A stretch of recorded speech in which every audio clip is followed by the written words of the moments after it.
কোনো রকম দুজনে মেহেরিনকে নিয়ে আসলো দিঘির সিঁড়িতে। কিন্তু একই মেহেরিনের তো গান নেই, তাই শুভ মেহেরিনের পেটে চাপ দিয়ে পানি বের করল।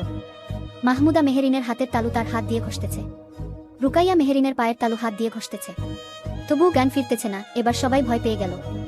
এই ঘটনা যদি একবার মেহেরিনের আব্বু জেনে যায় তাহলে সবার কপালে বিপদ আছে। রুকাইয়া, শুভ, তুমি প্লিজ আর একটা কাজ করো। শুভ, কি কাজ? রুকাইয়া, মেহেরিনের মুখে তোমার মুখ রেখে জোরে শ্বাস দাও।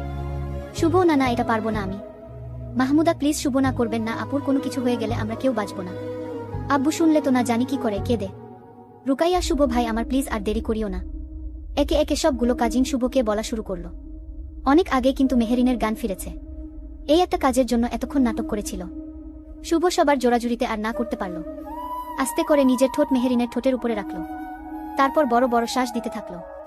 এভাবে ৩-৪ বার করার পর ধীরে ধীরে মেহেরিন চোখ খুল এমন ভাবে তাকালো যেন সে কিছুই জানে না। এমন সময় মেহেরিনের ছোট ফুফির ছেলে সয়ন বলতেছে, সয়ন আপু, তুমি সাঁতার জানো না, তবুও কেন বাজি ধরতে গেলে? মেহেরিন, আমার কি হয়েছিল? আমি কি করেছি? রুকাইয়া, তুই কি করেছিস বলতেছিস? বাজি ধরতে গেল কেন তুই? আজকে যদি তোর কোনো হয়ে যেত? মেহেরিন, আমি মনে করেছি আমি পারবো। সয়ন, এই তোর সাঁতার পারার নমুনা। অল্পের জন্য বেঁচে গেলি তুই।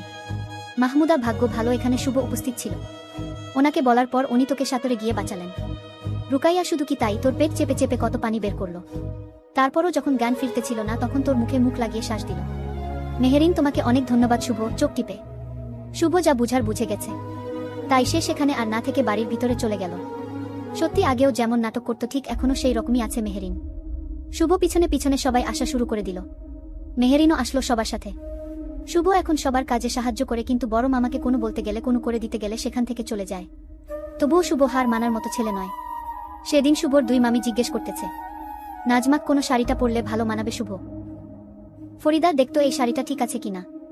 শুভ, মামি আপনারা দুজন সবুজ পাড়ের লাল শাড়ি দুটো পরেন। মামারা দেখলে নতুন করে প্রেমে পড়ে যাবে।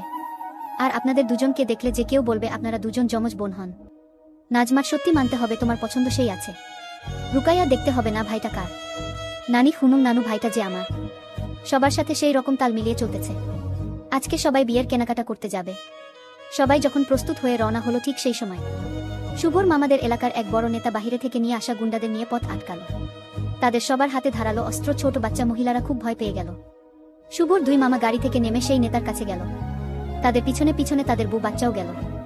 শুভ আর গাড়িতে থাকলো না, সেও নেমে তাদের কাছে গেল। নেতা, কি রে শফিক, আজকে কই পালাবি তুই তোর পরিবার নিয়ে? শফিক, নেতা আপনি কেন পথ আটকালেন আমাদের? নেতা, কেন জানিস না কেন আটকালাম আমি? তোকে না বলেছি ওই জমিগুলো লাগবে আমার, সেখানে আমি কারখানা দিব। শফিক, দেখেন নেতা, আগেও বলেছি আজকেও বলতেছি, যদি ভালো কোনো কিছুর কারখানা দিতেন তাহলে জমি দিতাম, কিন্তু আপনি সেখানে ক্যাসিনো, জুয়াম, গাঁজা, নাইট ক্লাব করবেন।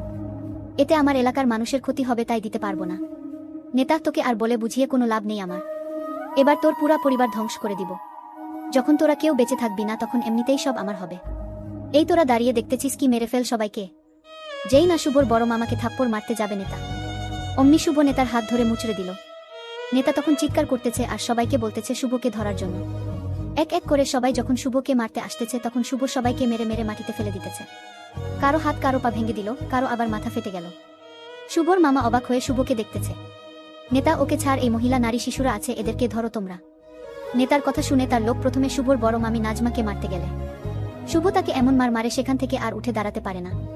যখন রুকাইয়াকে মারতে যাবে শুভ তখন দৌড়ে গিয়ে রুকাইয়াকে বাঁচালো। শুভ এক এক করে সবাইকে নিয়ে গাড়িতে বসালো, কিন্তু ইতিমধ্যে মেহেরিনকে নেতার লোক মারতে যাচ্ছে। শুভ খুব রেগে গেল। গাড়ির দরজা বন্ধ করে শুভ সেদিকে দৌড় দিল। নেতার লোক যেই না মেহেরিনকে ছুরি দিয়ে কোপাবে তখনই শুভ তার হাত দিয়ে আটকালো। ভয়ে মেহেরিন চিৎকার করে উঠল। শুভর হাত দিয়ে তখন রক্ত বের হচ্ছে। ইতিমধ্যে শুভর মামারা সেখানে দৌড়ে গেল। শুভ তাদের সবাইকে গাড়িতে উঠতে বলল। এরপর শুভ একটা লাঠি দিয়ে ইচ্ছে মতো সবাইকে মারা শুরু করে দিল। মারের চোটে কেউ মাটিতে পড়ে গড়াগড়ি করতেছে তো কেউ সেখান থেকে পালিয়ে গেছে। নেতা এবার ভীষণ ভয় পেয়ে গেল। শুভর মামারা আবারও সবাই গাড়ি থেকে নেমে সেখানে আসলো। নেতা, শফিক, শামছুল, আমাকে মারতে মানা করো, আর লাগবে না তোমার জমি আমার। এই ছেলেটাকে এরকম ভয়ঙ্কর কেন সে? শামছুল, নেতা, ওটা আমাদের বোনের ছেলে, আমার মেয়ের বিয়ের জন্য এসেছে। আপনি সম্মানী মানুষ, আপনাকে সম্মান করি, কিন্তু আজকে যা করলেন। নেতা, আমার ভুল হয়ে গেছে, আমাকে ক্ষমা করে দাও। ভয়ে শফিক, আজকের ঘটনার জন্য আপনাকে বড় খেসারত দিতে হবে।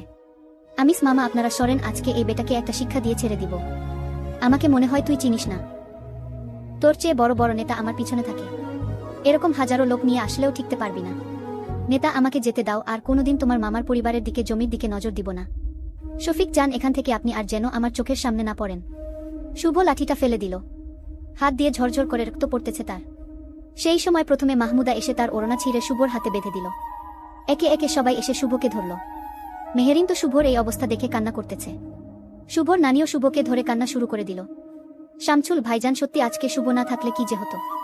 নাজমা, আর শুভর উপর রাগ করে থেকো না। দোষ তোমার বোন করেছে, তাহলে শুভকে কেন রাগ দেখাও? নানিক, বোনকে হারিয়েছিস, এবার অন্তত সব ভুলে বোনের ছেলেকে বুকে টেনে নে। এত বছরের সমস্যা এক মুহূর্তে শেষ করে দিল।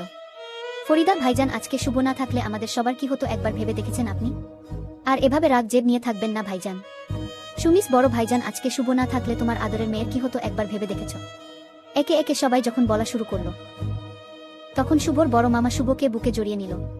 তখন সবার চোখে আনন্দের পানি। শুভও তার মামাকে জড়িয়ে ধরল। একে একে সবাই তাদের দুজনকে চারদিক দিয়ে জড়িয়ে ধরল। শফিক, আমাকে ক্ষমা করে দিস মামা, এ কয়দিন তোর সাথে খারাপ ব্যবহার করার জন্য।